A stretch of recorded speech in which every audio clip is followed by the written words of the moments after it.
بسم اللہ الرحمن الرحیم۔ السلام علیکم ناظرین۔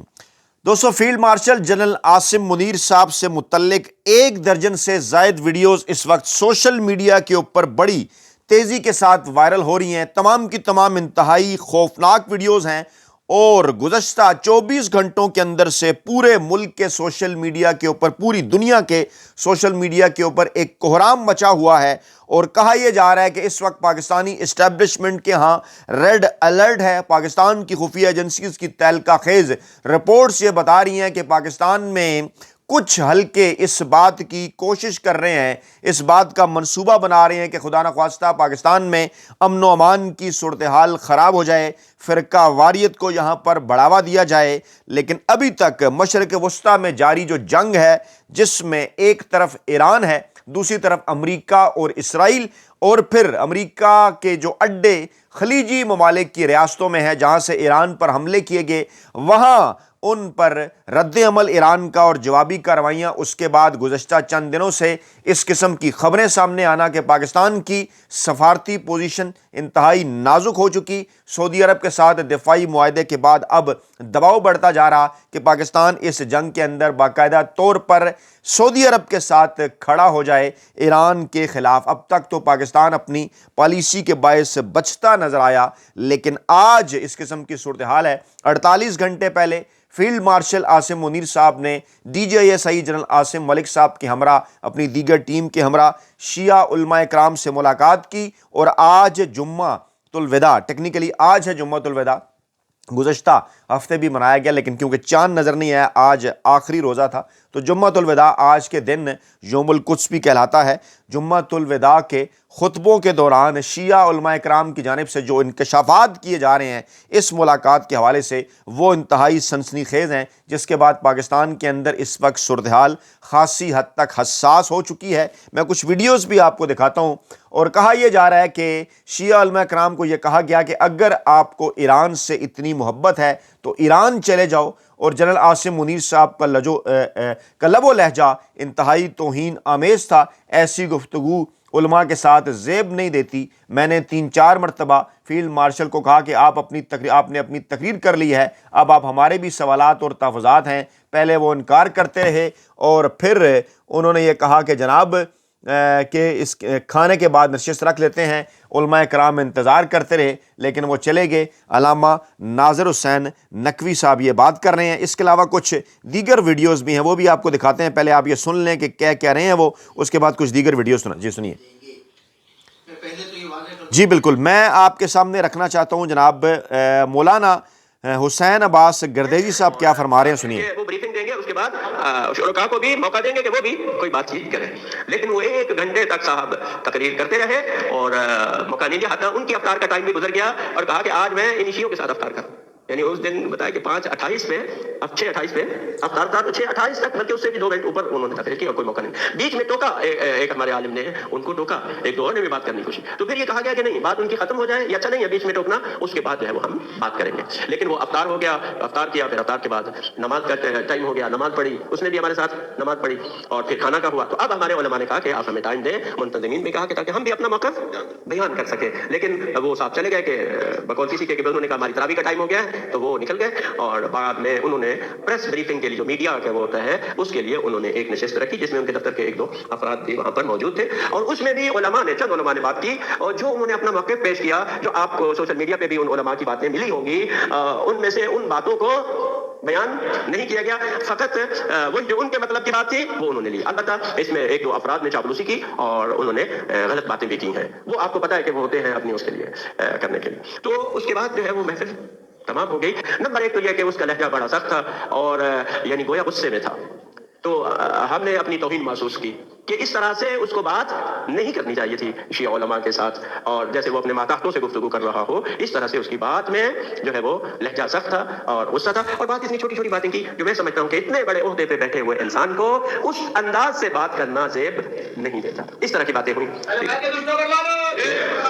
اور اس کے بعد جو میں سمجھتا ہوں دو مین باتیں تھیں وہ میں آپ کی خدمت میں عرض کرتا ہوں. ایک تو یہ ہے کہ جو لب و لہجہ تھا گفتگو کا اور اس سے جو یعنی پیغام یہ ملتا تھا یعنی ہماری شیعوں کی حب الوطنی اور ملک و قوم سے وفاداری کو زیر سوال لایا. کہ رہبر معظم انقلاب اسلامی کی شہادت کے بعد جو احتجاجات اور یہ رونما ہوا اس پر ان کا بہت زیادہ سخت موقف تھا اور سخت انہوں نے خصوصاً جی بی کے حوالے سے. اور یہ بات مجھے آپ کو بتانے میں کوئی حرج نہیں ہے, اس سے خوف کھانے کی ضرورت نہیں ہے, لیکن حکومت کے آپ جو ہے وہ عزائم کو آپ دیکھ سکتے ہیں. انہوں نے کہا کہ ہم جو اس میں ملوث تھے ہم ان کو فوجی عدالتوں میں لائیں گے, ان کو سزائیں دلوائیں گے اور ان کو جیلوں میں ڈالیں گے, اور اس میں ہمارا کوئی نہیں ہوگا. اور آئندہ بھی میں نے حکم دے دیا ہے کہ جو بھی فوجی اداروں کی طرف بڑھے ان کو سیدھی گولی مارو. جی دعویٰ کر رہے ہیں کہ جو بھی فوجی اداروں کی جانب بڑھے اس کو سیدھی گولی ماریں. مولانا حسین عباس گردیزی فیلڈ مارشل نے خود 1 گھنٹہ تقریر کی, ہماری بات نہیں سنی, لہجہ اتنا سخت تھا کہ ہم نے اپنی توہین محسوس کی, بعض چھوٹی باتیں کی گئیں, اتنے بڑے عہدے پر بیٹھے شخص کو زیب نہیں دیتی, یہ دعویٰ کیا جا رہا ہے. اور میں نے اس کے اوپر یہی لکھا کہ اللہ پاک پاکستان, ایران, سعودی عرب سمیت پوری امت مسلمہ کی حفاظت فرمائے. امیر عباس صاحب نے لکھا گزشتہ 21 دن سے تمام مسلکی اختلافات ختم ہو گئے تھے اور پاکستانی مسلمان جسد واحد بن چکے تھے, تو پھر کس نے سنی شیعہ تقسیم پیدا کی؟ اس وقت سنی شیعہ سے بڑھ کر ایرانی قوم کی مزاحمت کے دیوانے اور ان کے موقف کے گن گا رہے ہیں. تو پھر ان تمام سنیوں سے بھی کہیں کہ پاکستان سے نکل جائیں. کیا ہے مکانہ بات ہے کہ تم بھی نکل جاؤ, وہ بھی نکل جائے, فلاں بھی نکل جائے. میں نے ونزویلا کے نیکولس پر بھی ایسے ہی بات کی تھی, تو کیا میں ونزویلا چلا جاؤں؟ میں نے ٹرمپ کی گرین لینڈ دھمکیوں پر بھی اس طرح بات کی تھی, تو کیا میں گرین لینڈ چلا جاؤں؟ ہم سب 2 سال سے غزہ پر بات کر رہے ہیں, تو کیا ہم غزہ چلے جائیں؟ 3 لاکھ آسٹریلوی شہریوں نے سڈنی میں اہل غزہ کے لیے احتجاج کیا, انہیں تو ان کی مقتدرہ نے یہ تانا نہیں دیا کہ غزہ چلے جاؤ. London, Frankfurt, Seoul, Perth, New York سمیت دنیا کی کئی شہروں میں ایران جنگ کے خلاف مظاہرے ہو رہے ہیں, لیکن انہیں تو یہ شرمناک تانا کسی نے نہیں دیا کہ سب ایران چلے جاؤ. اور اس کے بعد جناب اس کے اوپر بار بار ایک ہی بات کی جا رہی ہے کہ رولا پڑ گیا ہے, اور جناب اب یہ بورڈ آف پیس جو ہے وہ گلے پڑتا ہوا نظر آ رہا ہے. اور جو یہ کہہ رہے ہیں, جو علامہ راجہ ناصر عباس نے کہا کہ جو کہتے ہیں اگر ایران کی حمایت میں نکلنا ہے تو ایران چلے جائیں, انہیں کہتا ہوں آپ اسرائیل چلے جائیں. علامہ راجہ ناصر عباس نے یہ کہا, میں ان کی گفتگو بھی سناتا ہوں.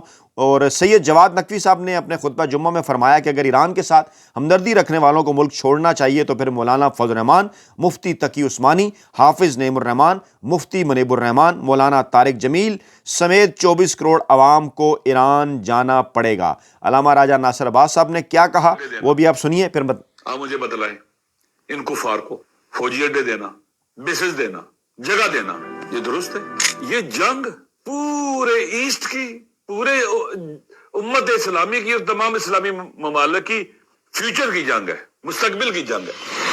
کسی کو تکلیف ہے تو ایران چلا جائے, اگر دل آپ کا تڑپتا ہے ایران کے لیے, تو ہمارا اسلام کے لیے, دین کے لیے, مظلوم کے دل تڑپتا ہے. جس کا دل نیتن یاہو کے لیے تڑپتا ہے, ڈونلڈ ٹرمپ کے لیے, چلا جائے امریکہ اور اسرائیل چلا جائے, جائے وہاں کے ساتھ رہے, جا کے چھوڑ دے پاکستان کو. اللہ سے وعدہ کرتے ہیں ہم مسلمان, ہم نے جنہوں نے قرآن پڑھا ہے اس مہینے میں, ہم قرآن سے ہدایت دیتے ہوئے اعلان کرتے ہیں کہ ہم یہود اور نصارہ کو راضی کرنے والوں پر اللہ کی لعنت بھیجتے ہیں. یہ علامہ راجہ ناصر عباس صاحب کی سٹیٹمنٹ تھی. اچھا, اسی طرح علامہ محمد امین شہیدی صاحب نے کہا کہ تاریخ انسانی کے سب سے بڑے فرعون ٹرمپ کو نوبل انعام دینے والوں کو ملک چھوڑ کر انہی کے ملک میں چلے جانا چاہیے. اور احمد فراز صاحب نے لکھا کہ جو شیعہ علماء باہر آ کر اندر کی کہانی سنا رہے ہیں اور بتا رہے ہیں کہ فیلڈ مارشل نے ان کی توہین کی ہے, انہیں چاہیے تھا وہ اپنی توہین پر وہیں کھڑے ہوتے, احتجاج ریکارڈ کرواتے, اپنی بات رکھتے اور اٹھ کر باہر چلے آتے. کہتے ہو کہ اسوہ شبیر پہ قائم دربار میں کیوں جاتے ہو, سر کیوں نہیں جاتا. اور ایک اور خوفناک انکشاف کیا ہے سینئر صحافی احمد نورانی صاحب نے, اور انہوں نے سوال اٹھایا ہے کہ کیا فیلڈ مارشل صاحب شیعہ سے نفرت کرتے ہیں, اور یا وہ کچھ اور بھی سوالات انہوں نے اٹھائے. سنیے. بہت ہی بڑا واقعہ ہوا کہ اپریل 2019 کے مہینے میں پاکستان کے اس وقت کے وزیر اعظم عمران خان ایران کے دورے پر گئے. جو یہ موصوف ہیں ڈی جی آئی ایس آئی اس وقت کے جنرل عاصم منیر, یہ بھی دورے میں ساتھ تھے. افواج کے عہدیداروں کے درمیان اور انٹیلیجنس عہدیداران کے درمیان بھی باتیں ہوئی. جو ملاقاتیں اس وقت کے D G I S I lieutenant general Asim Munir کی پاسداران انقلاب اور ایرانین انٹیلیجنس کے عہدیداروں یا افسران سے ہوئی, اس کے دوران انہوں نے چند ایسی باتیں ان میٹنگز میں کہہ دیں جو کہ الزام کے معنوں میں آتی تھیں, اور وہ باتیں تھیں جو جنرلی پاکستان میں ایک نیریٹو چلتا ہے ایک اینٹی ایران بیانیہ چلتا ہے، یعنی کہ سنی شیعہ کا پاکستان میں بعض جگہوں پہ ایک مسئلہ ہوتا ہے۔ ہسٹوریکلی اس بات میں کوئی شک نہیں کہ ایک سائیڈ کو سعودی عرب نے سپورٹ کیا، ایک سائیڈ کو ایران نے سپورٹ کیا، وہ ماضی کی باتیں اپنی جگہ پہ، یہ وہاں پہ کچھ اس طرح کے الزامات لگائے انہوں نے، کچھ اس طرح کی باتیں کی جس سے یہ واضح ہو رہا تھا کہ یہ الزام لگا رہے ہیں کہ فلاں فلاں انسیڈنٹ کے پیچھے ایران ہے، جبکہ ایران نہ تھا، نہ اس طرح کے شواہد تھے، صرف یہ ایک پرسپشن کی بات تھی جو کہ پاکستان میں عموماً انٹیلیجنس کے اہلکار پھیلا رہے ہوتے ہیں یا عام لوگوں کی پرسپشن ہوتی ہے۔ لیکن انہوں نے باقاعدہ میٹنگ کے اندر بالکل بیس لیس باتیں کی جن کا حقیقت سے کوئی تعلق نہیں تھا، اور سب سے اہم ان کا رویہ جذباتی اور ایموشنل تھا، یہ پراپر طریقے سے میٹنگ کنڈکٹ کرنے سے اہل بھی نہیں تھے۔ اب یہ والی بات آفیشیلی ایران نے کمیونیکیٹ کی پاکستان کو کہ یہ والی بات غلط طریقے سے ہوئی ہے، غلط الزامات لگائے گئے ہیں اور رویہ بھی غلط تھا۔ ملٹری لیڈرشپ کی بات ہوئی، انہوں نے پرائم منسٹر کو انفارم کیا وہاں سے آنے کے بعد، اور وہ سارا فیڈ بیک آنے کے بعد اپریل کے بعد والے مہینوں میں، یعنی کہ مئی میں، جنرل باجوہ نے باقاعدہ آفیشیلی وزیر عمران خان کو یہ لفظ بولے ہیں کہ ذہنی طور پر اس قابل نہیں ہے کہ اس آئی ایس آئی کے ڈی جی ایک ادارے کے سربراہ کا عہدہ جو ہے وہ سنبھال سکیں، ان کی ذہنی حالت ہی ٹھیک نہیں ہے۔ یہ بات جنرل باجوہ اس وقت کے آرمی چیف نے باقاعدہ اس وقت وزیر اعظم کو کہی، جو کہ وزیر اعظم کو خود بھی ریئلائزیشن تھی کہ ہم ان صاحب کو یہاں سے اس عہدے سے ہٹا رہے ہیں کیونکہ ایک اہم ملک کی طرف سے اتنی سنگین بات کی گئی ہے کہ یہ وہ وہاں پہ یہ معاملات کو نہیں چلا سکتے، انتہائی اس طرح تہلکہ کے خیز عہدے کے اہل نہیں ہیں۔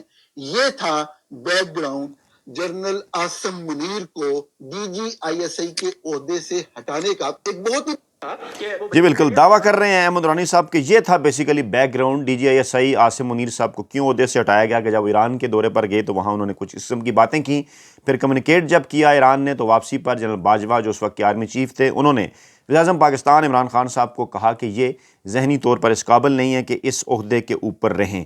اچھا، اسی طرح سے جناب مرکزی امام جو ہے وہ جو امام بارگاہ جو ہے وہ G9 اسلام آباد میں شیخ شفا نجفی جمعہ کے خطبہ سے وہ خطاب کرتے ہوئے کہہ رہے ہیں، انہوں نے کیا بات کی؟ تبدیلی ضرور آئی، لیکن جو افسوسناک بات کہی انہوں نے وہ یہ کہ اگر آپ کو یعنی اتنا ہی ایران سے محبت ہے تو پھر آپ ایران چلے جائیں، آپ ایران چلے جائیں۔ یہ بات اس لیے کر رہا ہوں کہ اب یہ ساری جو ہے نا وہ میرے خیال میں ایک درجن کے قریب جنرل حضرات بیٹھے ہوئے تھے، پیچھے علماء کرام بیٹھے ہوئے، کسی سے کوئی ڈھکی چھپی چھپی بات نہیں ہے، نہ ان کو کسی کا خوف ہے نہ ہم کو کسی کا خوف ہے۔ جو بات انہوں نے کہی تھی، ہم سے یہ کہا جا رہا ہے کہ آپ جو ہے نا اگر آپ ان سے محبت ہے تو ادھر چلے جائیں۔ آپ مجھے بتائیں کہ آج تک کسی صوبے میں بہت جگہ پر پارچنار ہے، کراچی ہے، اسلام آباد ہے، وہ علاقے غیر، کسی جگہ شیعوں نے کسی فوجی سپاہی کو شہید کیا ہو؟ آپ نہیں ریکارڈ دکھا سکتے۔ جو لوگ فوجی جوانوں اور ان کے افسروں کے سروں کو کاٹ کے ان کا فٹ بال کھیلتے رہے، جنہوں نے دن دہاڑے حاضر سروس جرنل کو اسی پنڈی میں، میرے خیال میں شاید اگر میں غلط نہ کہوں وہ آئی اسپیشلسٹ بھی تھے، ان کو شہید کر دیا، ان کو کبھی آپ نے کہا ہے یہاں سے نکل جاؤ اور وہاں چلے جاؤ، افغانستان چلے جاؤ؟ ہم سے یہ کہا جا رہا ہے۔ یہ آپ انکار نہیں کر سکتے کہ پاکستان قائد اعظم نے بنایا ہے۔ ہر آفیسر میرے خیال میں 17 یا 18 گریڈ مجھے معلوم نہیں ہے، مجھے بتایا کہ ہر آفیسر کو ایک البم دیا جاتا ہے، اس البم کے اندر قائد اعظم کا نکاح نامہ ہوتا ہے۔ ہمارے ایک دوست ہیں قائد اعظم میں ہوتے ہیں، وہ پہلے سرکاری ملازم تھے، اسی بیو ایریا میں ان کے پاس گیا ہوا تھا، انہوں نے وہ جی بالکل وہ بات کر رہے ہیں کہ انتہائی توہین آمیز انداز میں بات کی گئی۔ پھر ساجد نقوی صاحب کیا کہہ رہے ہیں، سنیے ذرا۔ یہ رویے کرتا ہوں، متوجہ کر رہا ہوں کہ رویے بدلو۔ یہ رویے اس حوالے سے پاکستان کے میں محب وطن، جی بالکل وہ بھی یہ بات کر رہے ہیں۔ اچھا، اس کے بعد پھر جناب جو ہے وہ چودھری مدثر رضا مدشانہ صاحب نے ٹویٹ کیا کہ عالم پوچھ رہے ہیں کہ کیا پاکستان امریکہ کی کالونی بن گیا ہے؟ جو امریکہ کا دوست ہے وہ ہمارا دوست ہے اور جو امریکہ کا دشمن ہے وہ ہمارا دشمن۔ یہ سنیے کیا کہہ رہے ہیں وہ۔ کیا مطلب ہے، کیا طریقہ کار ہے، یہ کون سا ہے؟ یہ امریکی کالونی ہے کیا ہم؟ کہ امریکہ کا حکم ہم پہ چلے گا، امریکہ کا آرڈر ہم پہ چلے گا کہ جو امریکہ کا دوست ہے جو وہ تو ہمارا دوست ہے، جو امریکہ کا دشمن ہے وہ ہمارا بھی دشمن ہے۔ اور اچھا، اس طرح کی درجنوں ویڈیوز جو ہیں وہ اس وقت سوشل میڈیا کے اوپر وائرل ہیں۔ دوست سوالات پوچھ رہے ہیں کہ علامہ ساجد نقوی، علامہ راجہ ناصر عباس، امین شہیدی، شہنشاہ نقوی، جواد نقوی، یہ صاحبان کہاں تھے؟ سینئر موسٹ قیادت موجود تھی یا موجود نہیں تھی؟ وہاں کیا ہوا؟ تفصیلات رکھنی چاہیے سامنے۔ اور اہم ترین بات سینئر صحافی نادر بلوچ صاحب بھی کر رہے ہیں کہ پاکستان 25 کروڑ عوام کا ملک ہے، یہ ایک مسلم ملک ہے جس میں تمام مکاتب فکر برادرانہ طور پر رہتے ہیں۔ ہمیں اتحاد اور وحدت کے لیے کام کرنا ہے۔ پاکستان نے ماضی میں بھی سعودی عرب اور یمن کے معاملے پر بہترین سفارتکاری کی اور جنگ کو ٹالنے کی بات کی، پھر تاریخ نے ثابت بھی کیا کہ پاکستان اپنے موقف پر درست تھا۔ ہمیں آج بھی مسلمانوں کے درمیان وحدت اور اتحاد کے لیے کام کرنا چاہیے۔ پہلے ہی کفار مسلم ممالک کو توڑنے کے در پہ ہیں۔ اختلافی اور تفرقہ انگیز آوازوں کی حوصلہ شکنی ہونی چاہیے۔ جو تفرقے کی بات کرے سمجھ لیں یہ شیطان کی زبان ہے۔ پاکستان زندہ باد، بالکل یہ درست بات ہے اور ایسا ہی ہونا چاہیے۔ اور اس پر ایک بار پھر یہی بات کی جا رہی ہے کہ تمام تر فیصلے پارلیمان کے اندر، جیسے ماضی میں سعودی عرب فوج بھجوانے یا نہ بھجوانے کے حوالے سے، ایون میاں نواز شریف صاحب کے دور میں 2017 کے اندر، معاملہ اب بھی اگر پاکستانی پارلیمان کے اندر آ جائے، وہاں سے فیصلے ہوں تو یقینی طور پر صورتحال بہتر ہو سکتی ہے۔ اپنا بہت خیال رکھیے گا، دعاؤں میں یاد رکھیے گا۔ نئی ویڈیو کے ساتھ جلد حاضر ہوں گے۔ اللہ نے کے بعد۔